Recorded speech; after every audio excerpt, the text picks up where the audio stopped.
Amy's Monster, written by Jenny Wagner. When the summer holidays got too long, Amy's mother said, "That's enough," and she packed Amy's case and sent her to stay with her cousins, Jocasta and Meredith.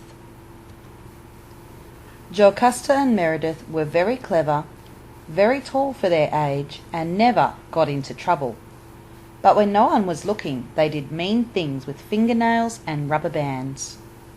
"You'd better behave yourself while you're here," said Jocasta, sharpening her fingernails.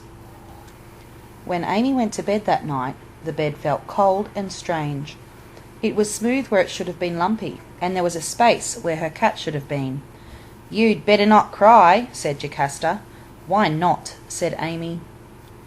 "Because," Jocasta said, "an enormous monster with ears like trumpets creeps through this house at night. If it hears you crying, it will come and take you away."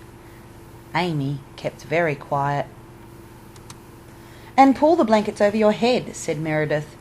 "It's too hot," whispered Amy. Meredith said, "An enormous monster with eyes like bedposts creep around this house at night. If it sees you, it will grab you and carry you away." Amy pulled the blankets over her head and stayed as quiet as she could. But after a while she got too hot and had to stick her feet out of bed. "Take care," said Jocasta. "An enormous monster with claws like hockey sticks hides under your bed at night. If it sees your feet sticking out, it will grab them and pull you under." Amy lay very still and wondered what her mother was doing without her. A branch tapped on the window, and a moth bumped about in the dark. Amy waited, but no monster came near. In the morning, while Jocasta and Meredith were whispering in the bathroom, Amy looked under the bed. The monster she found there did not have eyes like bedposts. They were only as big as doorknobs. "You're only little," said Amy. "You should see me at night," said the monster. "I'd rather like that," said Amy. "Do you mind if I ask you a favour?" The next night at bedtime, Jocasta said, "Remember, we said no crying. Pull the blankets over your head and keep your feet tucked into bed." "Or else we'll call the monster." "I'll do it for you," said Amy. She opened the window and leaned outside and called, "Hepzibah! Hepzibah!" A shadow blotted out the stars.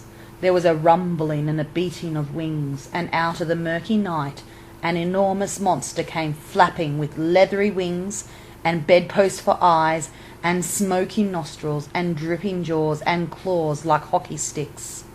It flapped through the window and sat on Amy's bed. "Meet my friend Hepzibah," said Amy. All night long Jocasta and Meredith lay like frightened mice, with their feet tucked neatly into bed and the blankets pulled up over their heads, and they dared not make a sound. When they got up in the morning, they were much better behaved. Amy enjoyed her holiday after that, and when it was time to go home, she took Hepzibah with her. Jocasta and Meredith insisted.